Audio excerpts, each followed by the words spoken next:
una vez más a una cita con el Teatro de la Zarzuela. Hoy es un día especial. Siempre es especial presentar una obra, porque es señal de que estamos vivos, de que seguimos cabalgando. Pero hoy creo que aún es mucho más especial, porque presentamos un estreno absoluto de una obra que yo me encontré sobre mi despacho cuando llegué en el 2015, que desde el primer momento hablé con Tomás y con Álvaro y con Pinamonti, que era quien dirigía el teatro en ese momento, para retomar esta idea, y que los avatares de la vida nos llevaron a que una pandemia mundial y otro tipo de pandemia no nos dejaron estrenar esta obra.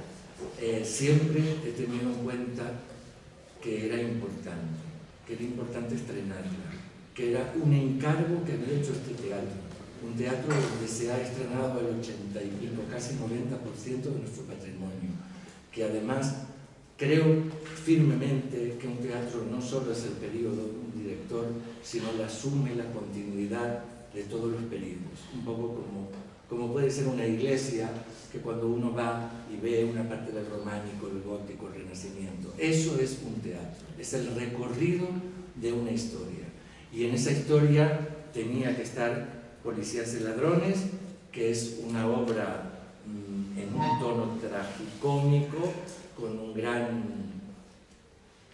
punto de sarcástico, y además quiero decir públicamente que os agradezco a los dos la paciencia que habéis tenido durante todos estos años, que es mucha, porque el deseo de querer hacerlo y que no se puede hacer es frustrante, con lo cual os agradezco que hayáis confiado en que de verdad lo íbamos a hacer.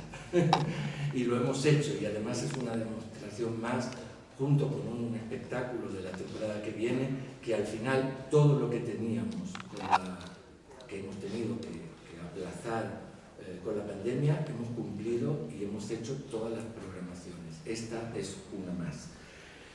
Para poder hacer esta obra tan estupenda, contamos en el Foso con uno de los maestros que más conoce de la música contemporánea de este país, que es el maestro José Ramón Encinar, y la Orquesta de la Comunidad de Madrid, titular de esta casa. El coro del Teatro de la Zarzuela, siempre dirigido maravillosamente por el maestro Antonio Fauró. Y en el reparto artístico para hacer este montaje, que yo de verdad creo que es un montaje muy inteligente, con una gran visión plástica además, y una gran sensibilidad a la música, tenemos a Karma Portacelli, que hoy no puede venir, pero que me ha pedido que leyera una carta, que me da un poco de vergüenza, porque habla muy bien de todos, pero la voy a leer. No he inventado yo una palabra. Queridos todos y todas, por cuestiones de mis obligaciones con el Teatro Nacional de Cataluña, no puedo acompañaros hoy, pero quiero escribiros unas palabras. En primer lugar, quiero celebrar con todos y todas vosotros que por fin estrenamos Policías y Ladrones, después de todos los accidentes y cancelaciones desde el 2018. Creo que un buen gestor ha de ser perseverante, y Daniel ha sido completamente perseverante, más bien testarudo, en hacer esta zarzuela que programó ya en el 2018, que se volvió a programar para el 2020 y en ambas ocasiones canceladas por huelgas por la pandemia mundial. Y aquí estamos, otra vez. Teníamos mucha ilusión en su día y hoy la tenemos más aún de poder presentar al público un espectáculo en el que creemos muchísimo. Gracias, Daniel, por tu tosudería y tu generosidad y tu aguante después de tantos accidentes. Quiero agradecer a todo el equipo de la Zarzuela por su profesionalidad y por su corazón. Es un placer trabajar entre personas que aman esta profesión, a veces tan hostil y tan difícil. Gracias, Paco Pena, Eva y muchos más. Es un gusto compartir nuestro trabajo con todos y todas vosotros. Un maestro es una pieza muy importante en una obra lírica, siempre, porque el tono también lo da la música, por supuesto. Por eso ir de la mano de un director que comprende la escena respetando la música ayuda mucho a dramatizar todo aquello que pasa en el escenario. José Ramón Encinar es un tesoro. Trabajar con él ha sido desde el primer día una maravilla. Hemos ido de la mano a cada momento y su compañía me ha dado muchas pistas y muchos matices. Gracias, maestro. Por mis obligaciones y mis incompatibilidades he tenido que ausentarme de esta reposición a momentos. Ricardo Soler, mi ayudante, es un joven director con el que he trabajado hace muchos años, con quien tengo una complicidad enorme, un compañero de viaje. Quiero agradecerle la dedicación y el trabajo que ha hecho con esta zarzuela para conseguir la excelencia que tenía en el 2018. Gracias, Ricardo. Y también quiero agradecer a Ferran Carvajal, con quien también he compartido muchos trabajos de coreógrafo, de actor y también compañero de viaje. Toda la dedicación a esta zarzuela adorada y accidentada, toda la generosidad para ponerla arriba, bien arriba. Actores, actrices, cantantes, habéis sido fabulosos. Gracias por prestarnos vuestro corazón por un tiempo. Y el coro también ha sido generoso y ha sido un gusto trabajar con los y las cantantes, siempre exigentes con la partitura, que no es fácil, y con los movimientos que le hacemos hacer para que cada cosa de las que pasan en el escenario tengan el peso y la teatralidad que soñábamos. Álvaro del Amo y Tomás Marco. Vamos, después de 4 años de los intentos fallidos, a la tercera va la vencida. Lo hemos pasado muy bien, ¿verdad? Toda esta zarzuela, a pesar de la frustración reiterada de no poder presentarla al público, ha sido un gusto hacerla, porque creo que los artistas somos los cronistas de nuestro tiempo y esta zarzuela habla de nosotros, de cosas que vivimos y vemos constantemente, por desgracia, y lo hace con humor y con locura. Yo os he dicho que da un poco de vergüenza, pero estoy contento de haberlo leído porque me lo ha pedido especialmente porque no podía estar aquí. Y desde el teatro también queremos agradecer de verdad a Ferran y a Ricard el trabajo que han hecho. Y para esta no es reposición, para este estreno absoluto, pero es la tercera, contamos con César San Martín, que te agradezco mucho que haya podido compatibilizar Pan y Toros con Policías y Ladrones, el bajo Miguel Ángel Arias, Alba Chantal y César Arrieta. Y la mezzosoprano María Hinojosa, que no puede venir porque hoy tiene jaqueca. Y es mejor que esté en casa, tome la pastilla y a la tarde pueda estar. También me gustaría nombrar a los actores David Fernández, Ana Vélez, Luis Pérez Sierra, Juan Matute, Hugo Huerta, Carlos Cañas y Armén Borico. La verdad que es un día para festejar, que podamos estrenar una zarzuela contemporánea, para hacernos reír a la vez de poder distanciarnos de ciertos comportamientos que nos hacen daños a los seres humanos, porque la corrupción, que es un poco de lo que habla en la zarzuela, lamentablemente tan cotidiana y conocida, es el punto de partida y de llegada de este maravilloso espectáculo que vamos a ver. No tengo nada más que agradecer a todos y a todas por el esfuerzo que habéis hecho y al teatro, y es un honor tenerte con nosotros. Tomás, creo que eres tú el que tiene que romper el fuego y comenzar a hablar. Bueno, pues por mi parte decir que estoy encantado de que por fin, si no ocurre nada de aquí al viernes, esto se va a estrenar. Bueno, ha sido una larga espera, pero que merece la pena, porque la verdad es que se hace en muy buenas condiciones. Yo agradezco muchísimo a Daniel Bianco, que desde el primer momento creyó que esto había que hacerlo. Como él mismo ha dicho, esto es una continuidad de gentes que vienen al teatro y que dejan el teatro y viene otro, y que bueno, pues cimenta unos sobre otros y nos vamos subiendo los hombros del anterior. De manera que, como digo, estoy agradecidísimo a que lo haya mantenido siempre, a pesar de todo lo que ha ocurrido, y ha ocurrido mucho, y esperemos que no siga ocurriendo. Y, hemos hablado con Putin para que no apriete el botón hasta que no termine Policías y Ladrones. Y que la administración se esté quietecita y no haga... Eso, que la administración se esté quietecita. Porque también, bueno, eso peor que Putin, ¿no? Sí, sí.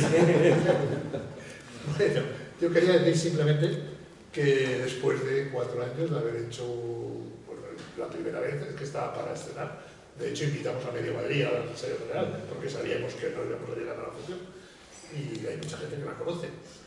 No se ha cambiado fundamentalmente nada, porque tanto Carmen Portacini como Álvaro Bernardo como yo pensábamos lejanamente que, bueno, después de 4 años a lo mejor hay que cambiar alguna cosa. Pero digo, es que no había que cambiar nada, por desgracia, porque quiere decir que sigue siendo absolutamente vigente todo lo que ocurre ahí.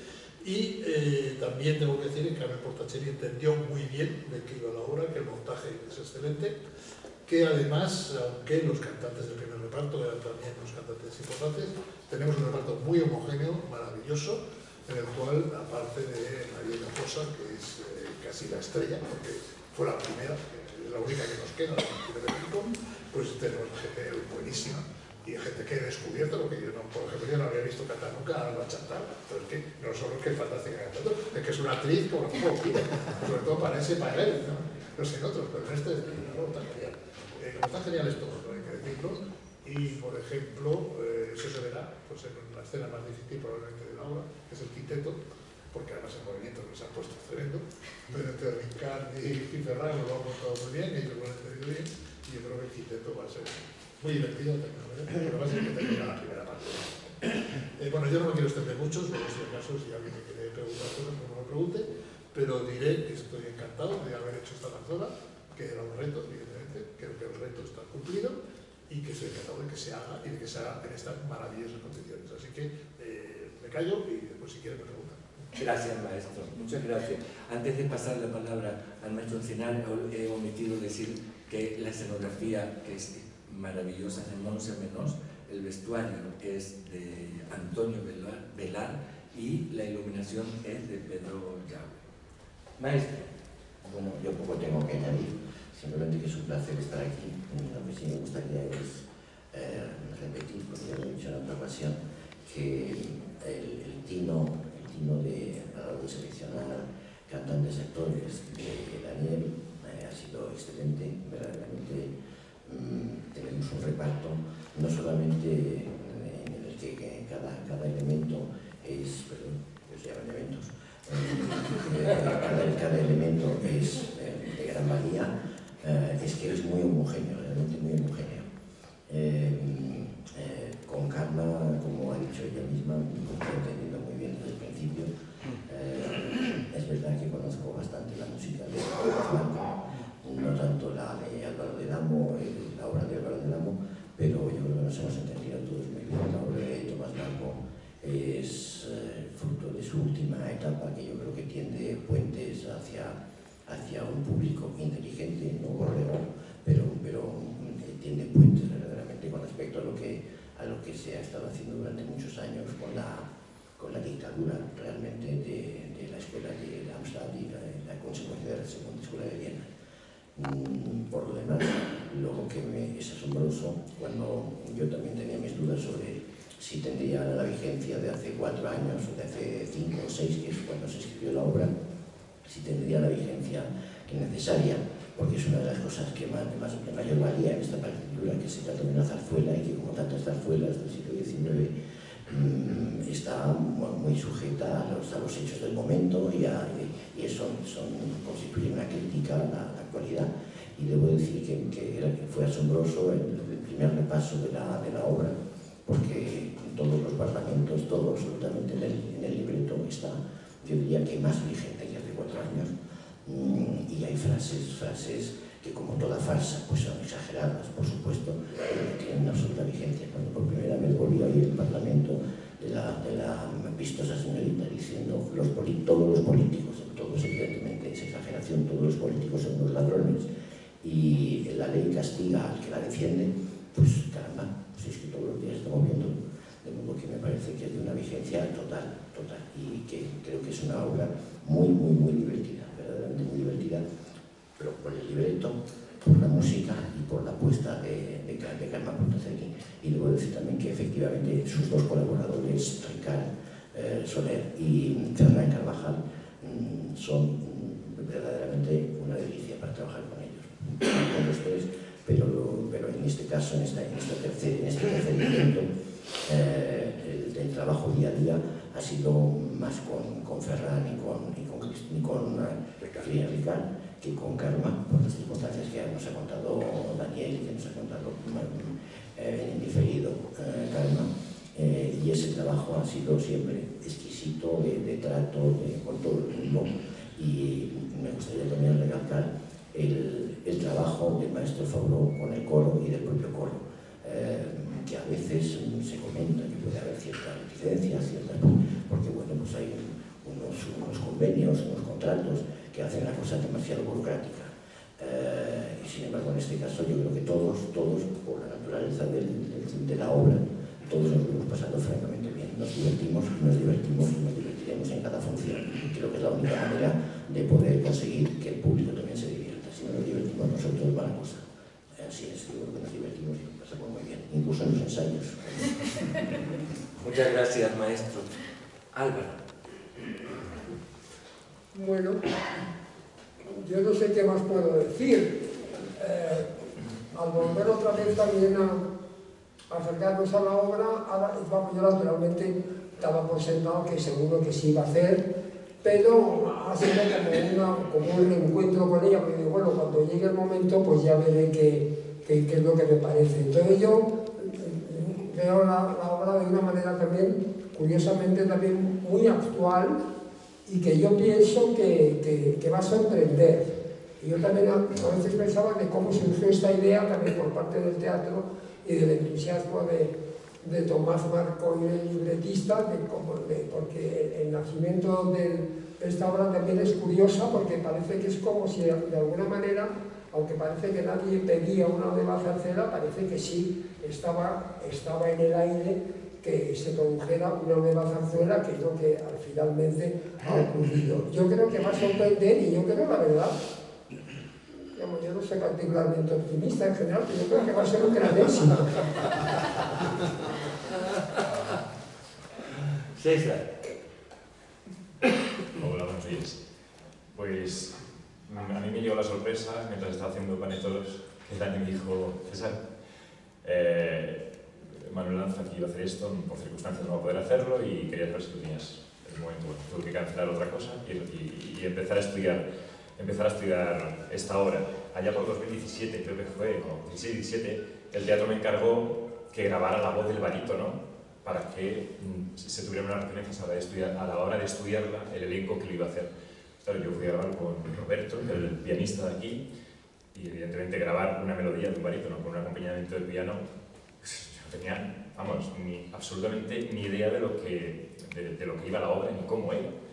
Entonces, al empezar a estudiarlo realmente, bueno, empecé a comprender muchas cosas y hay una fusión maravillosa entre la escena y la música, porque es evidente que el lenguaje musical no es un lenguaje al que todo el mundo está acostumbrado, y más en este teatro, pero que se adapta con una sincronía maravillosa a la escena.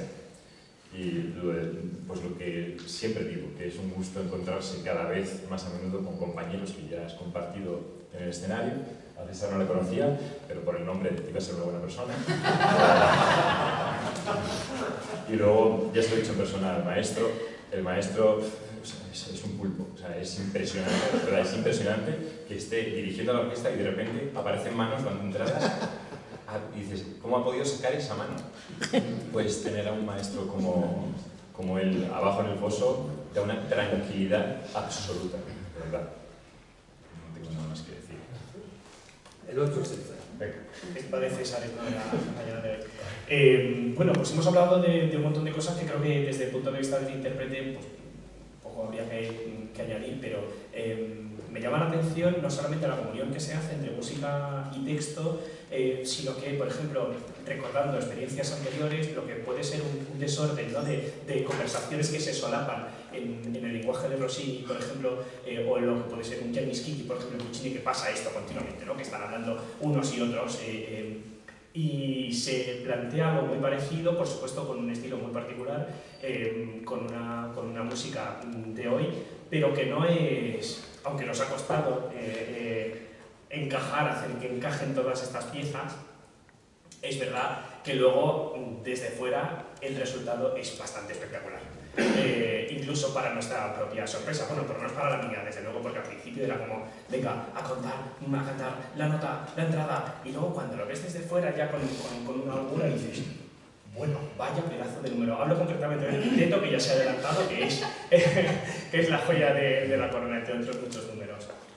Luego, además, decir que el personaje de los hijos, o sea, bueno, hablo del personaje de los hijos porque es prácticamente un personaje cantado por dos personas, por dos cantantes, vale que no en el primer número, que tenemos ya un poco de separación de personalidad, pero en los siguientes sí que cantamos siempre juntos. Y ha sido un placer y además una suerte compartirlo con Alba Chantar, que es tan buena compañera, que nos entendemos en todo, que los movimientos, vamos, que la compenetración es ya tal que parece que seamos amantes y un matrimonio real. Muchas gracias.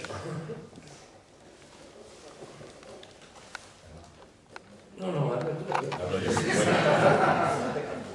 Bueno, yo quiero dar las gracias primeramente al teatro por darme la oportunidad y sobre todo también al maestro Ramón Encinar por confiar en mí una vez más como intérprete, y al resto de los compañeros porque realmente la obra, ya lo verán ustedes, pero no es fácil.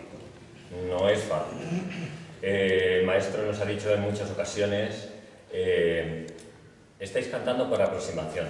Con eso ya pues, les dejo ahí la idea. Y vamos, le dábamos al piano y... pero si es la misma nota. No, es por aproximación. Nosotros hemos insistido en que la nota sea exactamente la del afinador del piano. Y está llena de ritmos que tenemos que superar, de dificultades, de contracantos, sobre todo, como ha hablado César también y el maestro, en el quinteto, que es un quinteto delirante, absolutamente delirante, maravilloso, en el cual estamos ya pasándonoslo bien. En principio les puedo asegurar que no, que era un sufrimiento, era una pelea, porque de hecho es una batalla a ver quién se pone delante. Entonces, bueno, la obra es, creo que yo, si me permite el maestro Tomás Marco, creo que es un poco como un Tim Burton actual. Esto es como Pesadilla antes de Navidad, una cosa realmente que pasará, creo que más adelante tendrá todavía más éxito que va a tener ahora. Bueno, y nada más. Muchas gracias. Perdón, antes de que hable Alba, lo que quiero resaltar es que después del quinteto pasan muchas cosas. Claro. No se vayan a marchar ahí por la... Yo iba a decir lo mismo. Alba. Bueno, pues buenos días a todos. Bueno, poco me queda por decir. En primer lugar, bueno, darle las gracias a Daniel y al teatro, a todo el equipo del teatro, que es maravilloso. Desde luego que se nota que todos los que trabajamos aquí tenemos una gran pasión por la música, por el espectáculo, por la zarzuela y bueno, entre ellos incluido todos mis compañeros, que me gustaría resaltar pues la gran suerte que hemos tenido de encontrarnos en esta obra y todos los que estamos, María, que no está aquí, y que es un verdadero placer compartir escenario con ellos, con los actores, por supuesto que sí, con el maestro Encinar, que es maravilloso, con Karma, con Ricard, con Ferran, con todo. Está siendo una experiencia estupenda porque, como ha dicho Miguel, es una obra no tan convencional como las que estamos acostumbrados a hacer y a escuchar, pero es maravillosa, y tener un equipo tan bonito cerca, pues es estupendo, es ideal. Muchas gracias. Gracias. Bueno, no sé si alguien quiere hacer una pregunta. Supongo que Arturo Reverter comenzará para traerme suerte. La primera pregunta. Bueno, maestro, ¿en qué lugar estético de tu evolución colocas esta obra después de aquella primera que fue Selene? Me imagino que no tiene nada que ver. Está, supongo, más cerca de los Quijotes, por ejemplo. Va por ahí recuperando algunas formas antiguas y recuperando también cosas que has trabajado tú a lo largo del tiempo. O sea, ¿cómo sitúas esta obra en tu producción? Bueno, yo creo que se sitúa en 2015, que es cuando está hecha, y lo que hacía yo en aquel entonces, teniendo en cuenta qué es lo que quería hacer, que es una zarzuela. Y yo tenía mucho interés en hacer una zarzuela, no en hacer una ópera, ni tampoco en hacer una comedia musical, ni un musical de Broadway, nada, sino una zarzuela pura y dura, que consiste en que llevan partes habladas, partes cantadas, números cerrados, y que tiene que ver con la actualidad y con una cierta esencia de españolidad que tiene el texto, pero tiene la música también. Luego, aparte de eso, pues hago de todo. Ahí en esta zarzuela puedes encontrar, si tienes bien la partitura, si lo escuchas, te puedes encontrar desde músicas paratonales, músicas modales, músicas repetitivas, músicas absolutamente bruitistas, músicas decafónicas, músicas de todo tipo, pero todo envuelto en lo que quiere ser la obra. Yo siempre he dicho que si hubiera escrito un tratado de composición, yo hubiera estudiado siempre el tratado de composición de Puccini, porque Puccini mete las burradas más gordas en todas sus óperas y nadie se entera. A todo el mundo le parece que es muy lírico, muy bonito, y hay que ver las cosas que lleva la Manchura del Buey, o Tosca o cualquiera de ellas. Pues un poco por ahí va esta cosa, ¿no? Sí. Y el tratamiento vocal... el tratamiento vocal se parece al que yo utilizo. Se parece al que utilizo normalmente, porque yo siempre he dicho que el tratamiento vocal debe tender primero a que dentro de lo que es posible, por eso están los sobretítulos siempre, pero dentro de lo que es posible se entienda el texto. Y en segundo lugar, que una voz no es un clarinete. Entonces yo escribo para la voz como la voz, para el clarinete como un clarinete. Cosa que no es obvio para todo el mundo. Bueno, tú has tratado la voz en muchos de tus obras. Supongo que al oír esta obra, Gerardo Mortier no podía decir lo que decía de Puccini, que no sabía escribir para la voz. Bueno, Gerardo Mortier decía muchas cosas y a veces tenía razón y a veces no, como todo el mundo. Claro. Bueno, de alguna forma te has inspirado, por ejemplo, en una obra que también era en parte de denuncia, como la Gran Vía. Bueno, la Gran Vía la he tenido en cuenta en cuanto a que es una obra sobre la actualidad. Y esta es una obra sobre la actualidad. Pero he tenido en cuenta muchas otras cosas.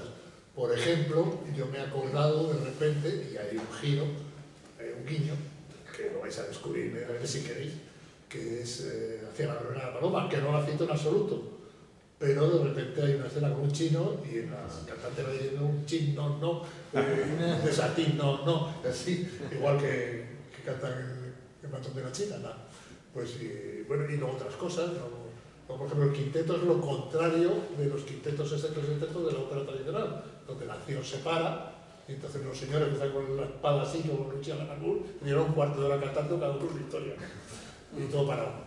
El quinteto no es nada parado, es una cosa delirante y donde cada uno cuenta su historia también, un poco como los madrigales manieristas, donde empieza una voz de un lado, la voz de otro, tal, y al final acaba aquello juntándose y haciendo una unidad. No se sabe cómo, pero funciona así, ¿no? Un poco como el quinteto de la obra española, que también algún guiño le dice, ¿no? O sea, no tiene nada que ver con el quinteto de los maestros cantores. No. Bueno, podría preguntarle a Álvaro algo. Claro que sí. Cuando se planteó, porque esto fue un encargo de Paolo Pinamonti. De Pinamonti. O sea, se encargó una zarzuela a vosotros dos. ¿O fue que vosotros dos le propusisteis a él? Sí, fue un encargo, pero también pues yo cuando hice aquí, que es otro también... Ay, perdón. Pues sí, que fue el año, pues no sé, 2000, ¿no?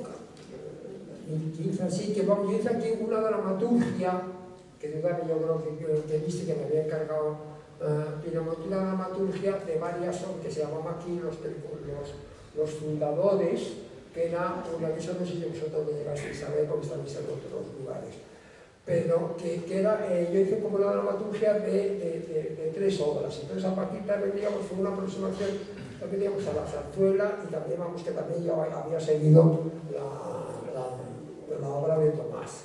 Entonces también hablando con Pinamonti surgió la posibilidad y él también, vamos, claro, pues nos animó a hacer la zarzuela. Y luego también el tema en realidad buscamos, que nos habíamos comentado alguna vez, el tema lo buscamos en algún momento. Yo le propuse también a Tomás, como a veces se hacía una obra de teatro que yo había hecho, pero él dijo, bueno, pues esto no, es mejor también hacer algo, digamos, de nueva invención, y entonces pues él dijo, ¿por qué no hacer algo sobre la zarzuela? Entonces realmente, pues eso también, digamos, yo recibí, por decirlo así, el encargo del compositor, ¿no? como solían ocurrir siempre los músicos con respecto a los libretistas, que entonces yo también, pues, a partir de esa idea, escribí la obra esta desde el principio.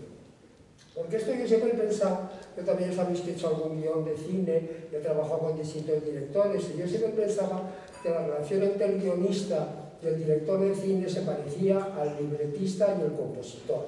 Pero bueno, pero realmente con gran ventaja con respecto al compositor y al libretista, porque es una cosa mucho más concreta, mucho más precisa. Entonces, lo importante no es tanto que lo que uno ha escrito aparezca en la obra, eso lo de menos porque estás trabajando en una obra común. Pero en la medida en que la música es una cosa muy concreta y el compositor, como hacía Verdi con su libretista, o Strauss con su,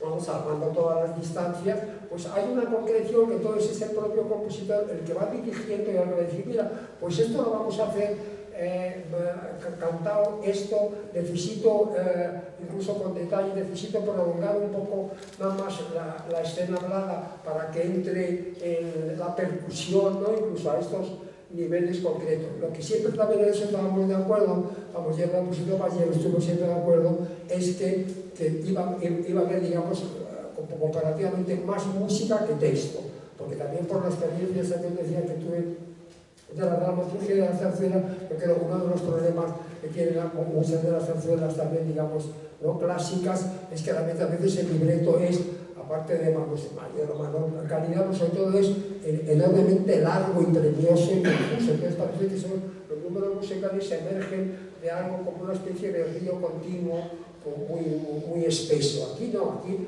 hay en ese sentido una comunicación entre el texto que digamos hablado, que es relativamente breve, y la música, que era también, digamos, donde también el compositor estaba continuamente encima, indicando y señalando. O sea que en ese sentido ha sido la idea de la denuncia política estaba ahí desde el principio. Hombre, claro, el tema de la corrupción ya suponía que claro, que había una dimensión política. Lo que pasa es que, claro, que siempre se puede pensar, sobre todo en ese momento, ahora quizá no, como ha habido otros casos también parecidos después, pues está la cosa menos concreta. Pero antes, claro, en ese momento sí se podía indicar que, digamos, el presunto implicado, que esta es una, que ese también es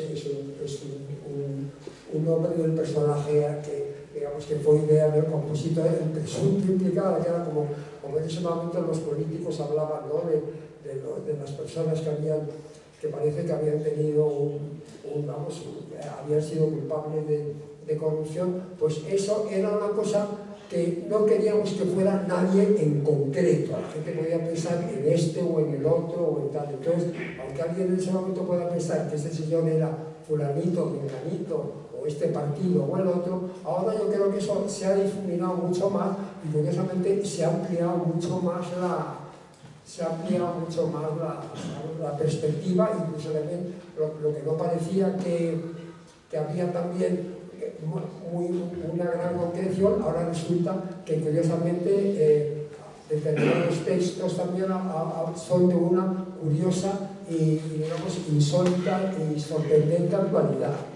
La censura seguramente hubiera pedido hace años esta zarzuela.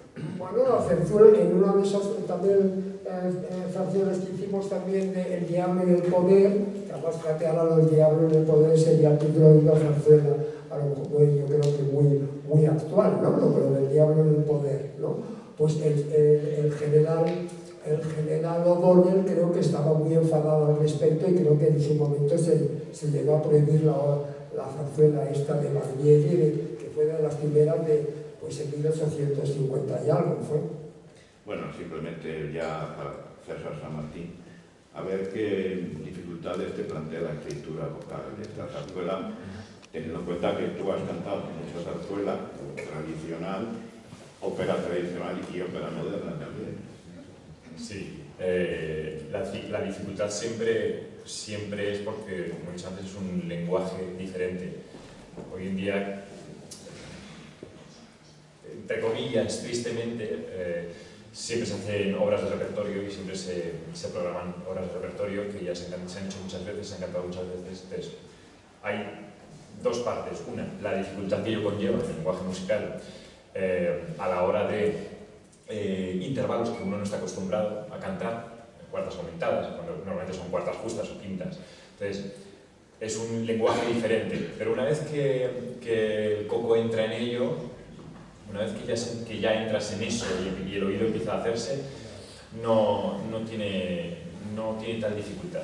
Y por otro, lo maravilloso es que no hay nada, como todo el mundo está acostumbrado, no hay nada con qué compararlo.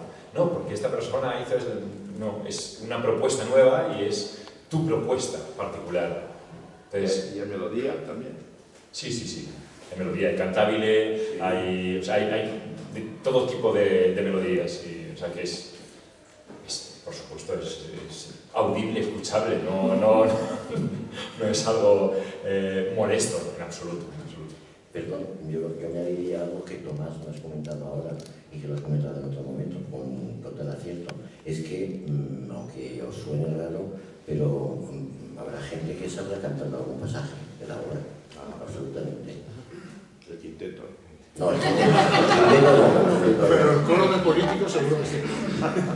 Oye, yo creo que aparte de vosotros dos, habría que citar a otro autor, porque es muy de agradecer la casta política, verdaderamente hay que agradecerle que haya mantenido en activo la actualidad del tema. Adelante.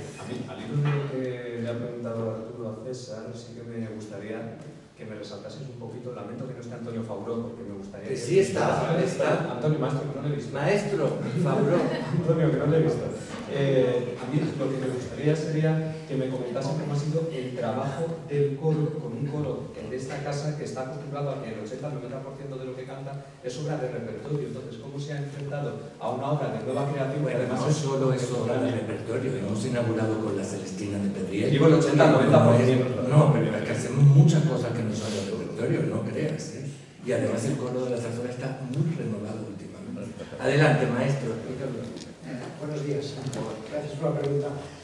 La verdad es que yo incido mucho en lo que nos acaba de decir César. Es una obra, evidentemente, con un lenguaje que no es el habitual, que nosotros solemos tener, sobre todo en las zarzuelas de la época decimonónica o incluso de las de principios del siglo XX. Pero una vez que ya entras en ese lenguaje, en que, digamos, la memoria, incluso la memoria muscular del canto ya se acomoda, digamos, a determinadas interválicas y a determinadas sonoridades de los acordes, ¿no? Una vez que ya entras en eso, tendrás su dificultad, porque todo eso luego hay que hacerlo. Si es difícil hacerlo uno solo, pues todavía es más difícil hacerlo 40, que todos hagan más o menos lo mismo. Pero insisto, una vez que ya se ha conseguido eso, la verdad es que, bueno, es una obra, pues es como trabajar Puccini, solo que con otro lenguaje, perfectamente. Y no es especialmente difícil, porque además esa es una cosa que tiene siempre Tomás, que siempre cuando hay una intervención quizás difícil o alguna referencia difícil de coger, siempre hay algún instrumento que sugiere, da una referencia para coger exactamente la nota de partida, por lo que dice diferente música del coro. Yo me refería a eso personalmente, a que hay un recorrido entre Celestina, Calatravas, que son obras con respecto a esta que tienen más de 100 años de historia entre unas obras y otras. Entonces ese cambio en el lenguaje, tanto a la hora de escribirlo como de llevarlo a escena, es lo que tiene que diferenciar unas obras de otras. Bueno, sí, pero insisto, somos profesionales y estamos para hacer todo lo que podamos hacer, ¿no? Simplemente una acomodación al lenguaje y para eso estamos. De todas formas, es un placer, porque siempre, la verdad, es que aquello que decía César también, oye César, estoy siempre replicando, tenemos un maestro que siempre nos ayuda. Yo creo que es una de las referencias en este país de la música contemporánea. Yo creo que entre él y José Luis Temes deben ser los directores que más música contemporánea han estrenado y han dirigido, y la verdad es que es maravilloso contar con el maestro. Y luego, insisto, la verdad es que la obra de Tomás Marco es muy divertida, muy divertida. Yo creo que animar a que todos vengan a verla porque se van a sorprender. Es más fácil que el Requiem de Ligeti, ¿no? Sí. Sí. Sobre todo más divertida. Es una obra maravillosa, pero divertido. Lo que pasa es que a mí me gustaría quitar esta atmósfera de pensar que es difícil, porque es una zarzuela contemporánea. No es, la verdad que no lo es.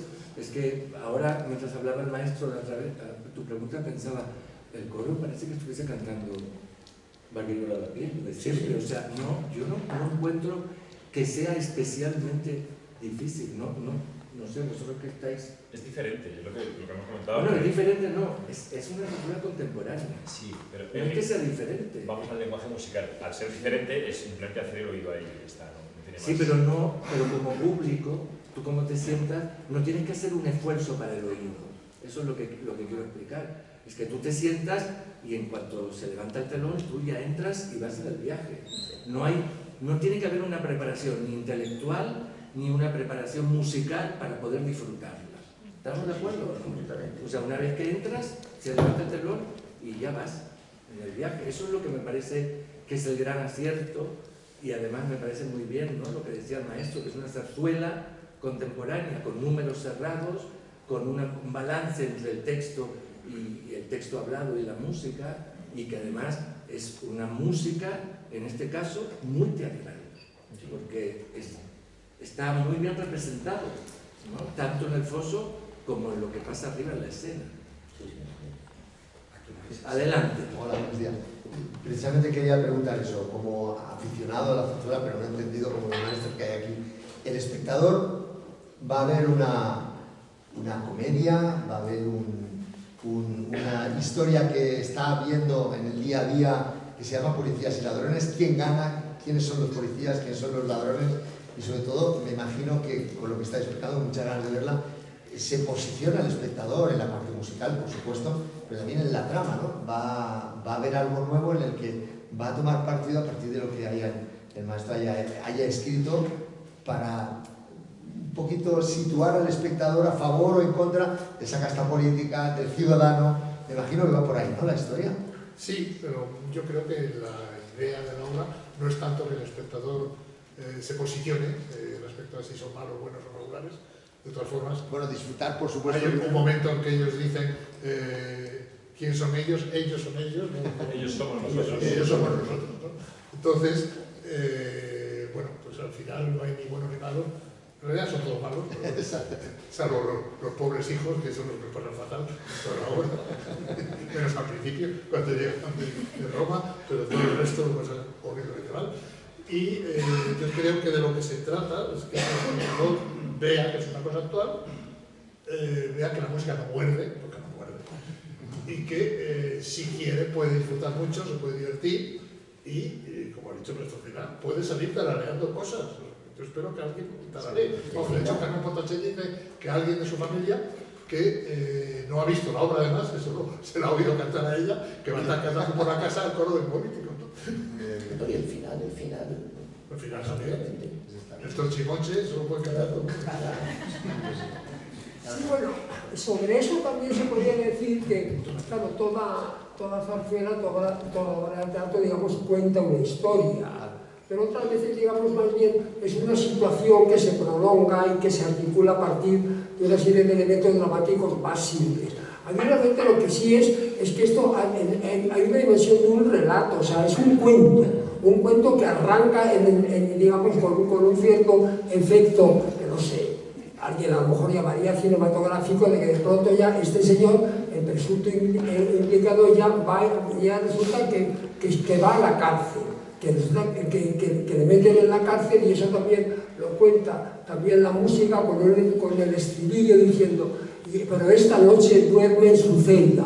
O sea que ya desde el primer momento, en un arranque, vamos, como pasa también en muchas obras, pero tampoco en todas, ¿no? Hay esa dimensión, digamos, narrativa vamos, no digo un thriller, pero vamos, que sí, una dimensión, digamos, de intriga, de suspense, de que están pasando cosas continuamente. O sea, que en ese sentido, la obra sí puede decirse que es muy entretenida en cuanto que no hay, vamos, no hay nada ni premiosa, ni lenta, ni tal, aparte que la música también en función de esto, ¿no? Pero se trataba de que fuera algo también, digamos, muy, pues, contar una historia, ¿no? También.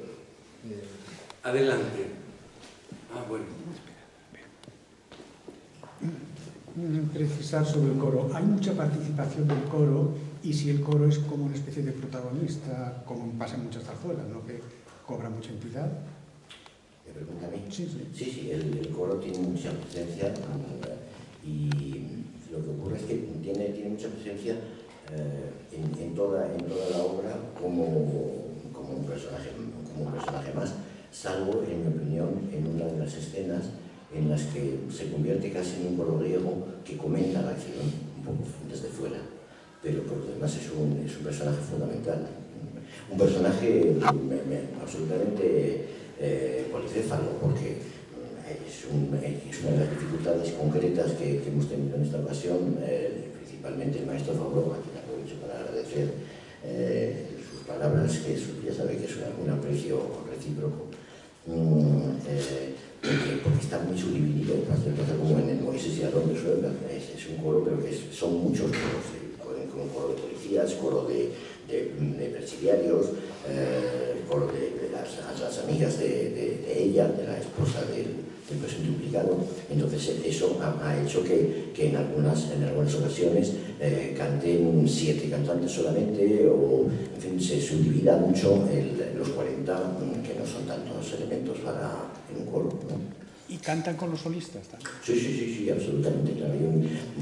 Hay una escena concretamente en la que César San Martín dialoga, un fenómeno muy curioso de esta zarzuela, de este libreto concretamente, es que los diálogos rara vez son diálogos, son monólogos alternados, ¿verdad?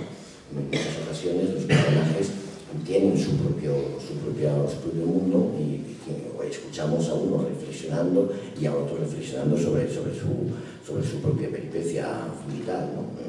Sin que haya un intercambio. En otros casos no, vuelvo a repetir, el quinteto, aunque es así, no lo parece en absoluto. Es muy interesante y a mí me gustaría añadir solo una pequeña cosa. La actualidad que tiene esta zarzuela, yo creo que funciona muy bien porque no se ha buscado una motivación política, no se ha buscado algo que en la zarzuela es con natural. Isabel II, cuando prohibió una serie de funciones, no lo hizo porque sí, lo hizo porque aquello podía encrespar el espíritu de algunos oyentes y de algunos asistentes no me acuerdo qué zarzuela era, de José Picón, pero mejor así. No se ha buscado que haya una motivación política, porque si se busca, por lo general, en música se lo puedo garantizar, las músicas que tienen voluntad política y de músicas políticas son malas, en un 90%. No sé si Álvaro estará de acuerdo conmigo en lo literario, pero desde luego en la música estoy seguro que Tomás está de acuerdo. Las músicas de compositores que se han postulado como políticos y hacen música lo han hecho fatal. Y también no hay alusión en absoluto a obras como las muchas de Cristóbal Hazke. Una cosa es poner un título político y hacer una música, y otra hacer una música con voluntad política. Suele ser horrible. Adelante. Circunscribir la corrupción a los políticos, como parece que el texto desprende, impide que también se pueda contemplar la corrupción en general. Bueno, yo creo que no lo impide. Lo que pasa es que la obra va sobre la corrupción política, pero tiene implicaciones laterales. Por ejemplo, hay un personaje que yo me empeñé en desarrollar, y Álvaro me lo desarrolló, que al principio era un personaje pequeño y al final se ha convertido prácticamente en la protagonista, que es la mujer del presunto implicado, que tiene, bueno, además tiene todas las cosas más difíciles de Kant y de tal, pero está perfectamente previsible, y es una señora que firmaba, no se enteraba de nada, tal, y al final es la que se queda con todo el dinero y se va por ahí y lo deja todo redactado, ¿no? Y ella no era política, ella era la mujer del político, ¿no?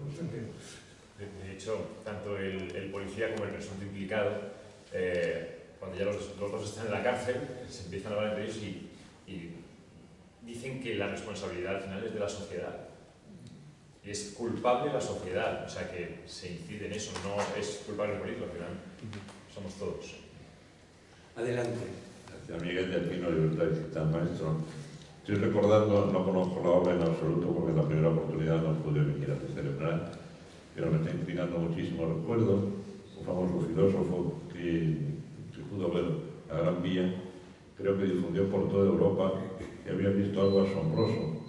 Y había una música tan maravillosa y tan divertida que terminaba encumbrando unos canallas, que eran los Tres Ratas, ¿verdad?